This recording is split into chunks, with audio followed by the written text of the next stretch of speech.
The smell of fresh earth and dying flowers was still in the air when my stepmother decided to burn my entire world down. 61 days after my father's diagnosis, 19 days after his last breath, and she chose his graveside, with 43 people watching, to do it. My name is Callie.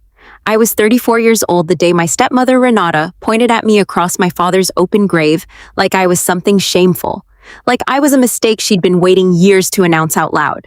I need you to understand what kind of man my father was before I tell you what she did, because without knowing him, none of what comes next will hit the way it should.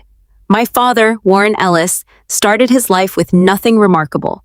A man from a small town in Ohio who drove a used pickup truck and believed that showing up was the most important thing a person could do. He owned 2 small appliance repair shops, nothing glamorous, nothing that made him famous. But to every single person who walked through those doors, he showed up completely. He remembered their kids' names. He fixed things for free when he knew someone was struggling. He once drove 40 minutes in a snowstorm to return a widow's repaired microwave because she mentioned she hadn't eaten a warm meal in 2 days. That was my father, Warren Ellis, the man who raised me from the time I was 4 years old, after my biological mother passed and left me with him and a name stitched inside a baby blanket. I was not his by blood. He knew that. He never once let me feel it. Every school drop-off, every parent-teacher conference, every soccer game where I tripped over my own feet and cried on the sideline, he was there, introducing himself the same way every single time. I'm Warren. I'm Callie's dad. Not guardian, not caretaker, dad, like it was the most natural sentence in the English language. Like there was never any other version of the story. When I was 12, a girl at school told me I wasn't a real daughter because I was adopted. I came home and cried at the kitchen table for an hour. My father sat across from me with a cup of hot chocolate he'd made wrong. Too much powder, not enough milk, and he said, "Callie, I picked you. Do you understand what that means? Some people get who they get." I looked at you and I said, "That one. She's mine." He tapped the table once, the way he did when something was settled. That's more than biology. That's a decision. I believed him. I built my whole understanding of family on that sentence. Then Renata came into our lives when I was 26 and freshly starting my career as a pediatric nurse. She was polished in a way my father never was. All silk blouses and calculated smiles, with a son named Garrett who was 20 and already had his mother's eyes. Sharp, always calculating something. My father was lonely in the way quiet men get lonely after years of doing everything right and still going to bed in an empty house. Renata knew exactly how to find that space in him. She was warm with him, generous with her attention. She told him he deserved someone who appreciated him, and she was very good at saying it in a way that made it sound like she meant it. I tried to love her for him. I genuinely tried, but things started disappearing. Slowly at first. The framed photo of me and Dad from my nursing school graduation moved from the mantel to a shelf in the hallway. The Sunday dinners that used to just be the 2 of us started including Garrett's opinions about the shops and how they could be modernized. The way Renata would say, "Warren, Garrett has some ideas," with a softness she never used when she talked about me. I noticed. I said nothing, because my father was happy or something close to it, and I wasn't going to be the reason he stopped being. 3 weeks before he died, he called me on a Tuesday, which was unusual. Tuesdays were not our days. We had Sundays, but he called and he said, "Come over, little bird. I made soup." That was what he called me when I was small. Little bird. He hadn't said it in years, and hearing it made my chest tighten in a way I didn't understand yet. We ate at the kitchen table, and he held my hand the way he only did when something mattered. His grip was weaker than I remembered. "There are things I want to tell you," he said. "But not yet. Not today. Just remember that you are mine, Callie. In every way that counts, you are absolutely mine. Mr. Alderman has a package. If anything ever happens, you go to him first." Philip Alderman had been my father's attorney and oldest friend for over 20 years. "Dad, you're scaring me." "Don't be scared." He squeezed my hand. "I've made sure you're protected. I've thought of everything." He died on a Wednesday morning early at his original shop. They found him at his workbench with a photo of the 2 of us tucked under his hand. The one from my nursing graduation where he was crying and pretending he wasn't. The funeral was everything he deserved. His employees, 12 of them across both shops, lined up outside the church before the service started. People stood along the walls because there weren't enough seats. 3 different people told me he'd fixed their appliances for free and never mentioned it again. I spoke at the podium, and I told them about the hot chocolate with too much powder and the way he tapped the table when something was decided, and the pickup truck he kept driving for 22 years because, as he said, it still runs, Callie. Why would I get rid of something that still runs? Renata sat in the front row in a structured black coat and the kind of composed expression that doesn't come from grief. It comes from management. Garrett sat beside her, scrolling his phone when he thought no one was looking.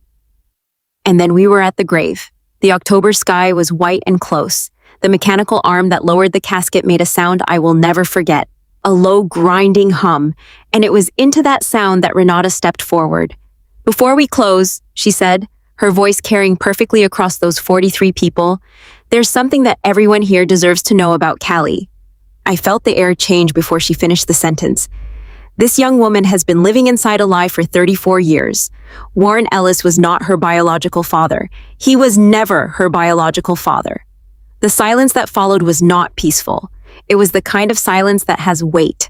My cousin Dana grabbed my arm. My Aunt Phyllis made a sound I'd never heard her make before. Someone behind me whispered something I couldn't make out but felt on the back of my neck like cold water. I couldn't speak. My father's casket was still being lowered, and she was standing 3 feet from his headstone, erasing him from me in front of everyone who loved him. "I have documentation," Renata continued, and she pulled a folder from inside her coat. Deliberate and slow, the way someone does when they've rehearsed the moment. Warren's blood type was O positive. Callie is AB negative. It is a genetic impossibility. I have the medical records right here.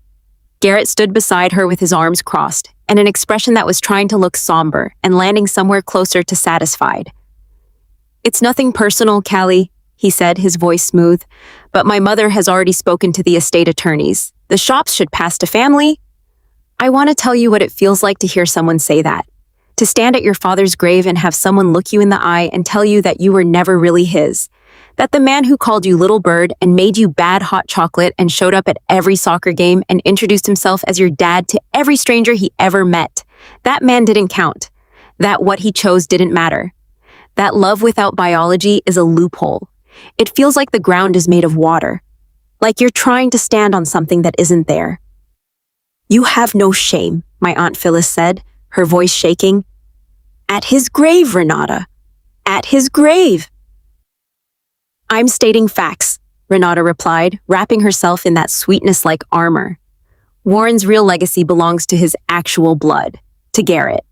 That was when Philip Alderman cleared his throat. He'd been standing quietly near the large oak tree at the edge of the cemetery, holding his leather briefcase with the stillness of a man who has been waiting and who has been patient and who is done waiting now. Philip Alderman was 71 years old and had the kind of presence that made rooms go quiet. He walked forward with measured steps, and every single person there watched him do it. "Mrs. Ellis," he said, "I think before you continue, you should know what Warren left in my care." Renata's composure flickered. "Just once, just briefly." "I don't know what you mean." Philip reached into his briefcase and produced a large envelope sealed with tape and covered in my father's handwriting. I recognized it immediately, the way he pressed down hard on certain letters, the slight lean to the right he could never correct no matter how many times he tried. "Warren came to my office 6 months ago with very specific instructions," Philip said, addressing everyone, not just Renata. "He left the sealed package with a single condition for opening it. He said, and I'm quoting directly, 'Phil, if Renata ever tries to use Callie's biology against her, you open that envelope immediately. Do it in front of people. Don't give her the chance to do this quietly.'" On the front of the envelope, in my father's handwriting, 2 lines. The first read, "To be opened only under the conditions discussed." The second read, "My daughter Callie is the best thing I ever did." I pressed my hand against my mouth. I would not cry. I would not give Renata the satisfaction of watching me fall apart over something my father had already caught. "This is a performance," Renata said, but her voice had changed. Something underneath it had shifted. "Blood types don't lie, Philip." "No," he agreed. "They don't." And Warren knew that. He's known Callie's biology for 34 years. Her mother told him the truth before Callie was a year old. Philip looked at Renata steadily. He signed a formal acknowledgement of paternity that same year, witnessed, notarized, and filed with the county. Not kept at home. Filed. Permanently. He also spent the last 6 months restructuring everything, knowing exactly what you were planning. Dexter looked at his mother, then at the ground. "We can discuss this privately." Renata said, and for the first time the performance slipped far enough that I could see what was underneath it. Fear. You made it public, my Aunt Phyllis said. You did that. Now let it finish. Philip broke the seal, and the sound of it carried across the whole cemetery, across every headstone, across every bit of cold October air between us. He began to read. My father's voice in written form is something I cannot fully describe to you. Patient, certain, unhurried. The same voice that said, "You are mine," that's a decision. The same voice that called me little bird on a Tuesday when he knew time was shorter than I understood. He confirmed that he had known about Renata's plans, that he had spent 6 months quietly and carefully building every legal structure necessary to protect me from this exact moment. That the blood type argument, though biologically accurate, was something he had known since I was an infant and had chosen, with full knowledge and full intention, to make irrelevant by every legal and human means available to him. The shops were placed in a trust I controlled, structured specifically to prevent challenge. The prenuptial agreement Renata had signed and apparently forgotten about outlined her entitlements precisely. She was provided for, fairly, in the way my father would have considered decent. No more. Garrett received what he'd already been given in life. The letter ended this way. Callie, I know you might be standing at my grave when you hear this. I knew that because I know Renata, and I know she would choose the moment you were most vulnerable. So I need you to hear me one more time. You are not my greatest achievement because of anything you accomplished. You are my greatest achievement because of who you are. The little girl who cried at the kitchen table and let me make terrible hot chocolate. The woman who chose to take care of sick children because she understands what it means to need someone to show up. I showed up for you because showing up for you was the best thing I ever got to do. The shops are yours. The people in them are yours. You know how to take care of them because I know you. Take care of them the way we always did. With honesty. With presence. With love that doesn't wait to be asked. You belong, Callie. You have always, always belonged. All my love. Always. Dad. The cemetery went completely quiet. Then Aunt Phyllis started crying. Not softly. The deep, relieved kind of crying that only comes when something terrible has been caught just in time, when the worst thing almost happened and didn't. My cousin Dana put her arm around me. Uncle Robert, who hadn't spoken a word since the service began, walked past Renata without looking at her and came to stand at my side. One by one, the people who love my father came and stood near me, the way people do when they want you to know without saying it that they see you, that they're with you, that the ground under your feet is real. Renata stood very still, the folder in her hands, all that careful preparation, all those months of planning, hung at her side like something she no longer knew the purpose of. Her face had gone completely blank. Whatever she had been performing was gone. Garrett looked at his shoes. Mrs. Ellis, Philip said quietly, I'll be in touch with the estate proceedings. I'd suggest retaining counsel. She opened her mouth. She closed it.